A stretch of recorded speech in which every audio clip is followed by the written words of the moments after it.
இப்போ இந்த தினமலர் செய்தியில் வந்திருக்கக்கூடிய விஷயம் என்னன்னு கேட்டால், இந்த நோயாளிகளுக்கு இதயத்தில் எனக்கு பிரச்சனைன்னு சொல்லும்போது ஆன்ஜியோ பண்ணி உனக்கு பிளாக் இருக்குன்றது கண்டுபிடிச்சிடறாங்க. ஸ்டென்ட் வைக்கிறதுக்கோ ஓப்பன் ஹார்ட் பண்ணுறதுக்கோ அங்கே நேரம் இல்லாததுனால என்ன சொல்கிறாங்கன்னா, உனக்கு முன்னாடி அங்கே 400 பேர் இருக்கான், அவனுக்குலாம் முடிச்ச பிறகு தான் பண்ணுவோம், இந்த மருந்தை போய் வீட்டில் சாப்பிட்டு 3 மாதம் கழிச்சு வான்னு சொல்கிறாங்க. இதில் நிறைய பேர் செத்து போகிறாங்கன்னு சொல்லிட்டு தகவல் இந்த செய்தியில் வந்திருக்கு.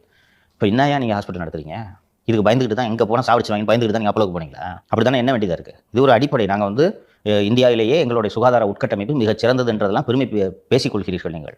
சந்தோஷம். இப்போ இந்த கார்டியாலஜிக்கு போதுமான ஸ்ட்ரென்த்தை போட்டு இதை நல்லா வச்சுக்கிறதுல உங்களுக்கு என்ன பிரச்சனை? ஹார்ட்டில் பிரச்சனைன்னு வரவனை போய் 2 மாதம் வெயிட்டிங் லிஸ்ட்டில் இருக்கிற 2 மாதம் கழிச்சு வான்னு சொன்னால் அவன் செத்து போயிட்டானா உங்களுக்குலாம் மனசு உறுத்த வேணாம்? அப்போ அந்த குறைந்தபட்ச அந்த இருதய சிகிச்சை அளிப்பதற்கு கூட உட்கட்டமைப்பு வசதிகள் இல்லை என்றால் உங்கள் மந்திரி எதுக்கு இருக்கிறாரு? மரத்தன் ஓடுறது மட்டும்தான் ஒரு வேலையா?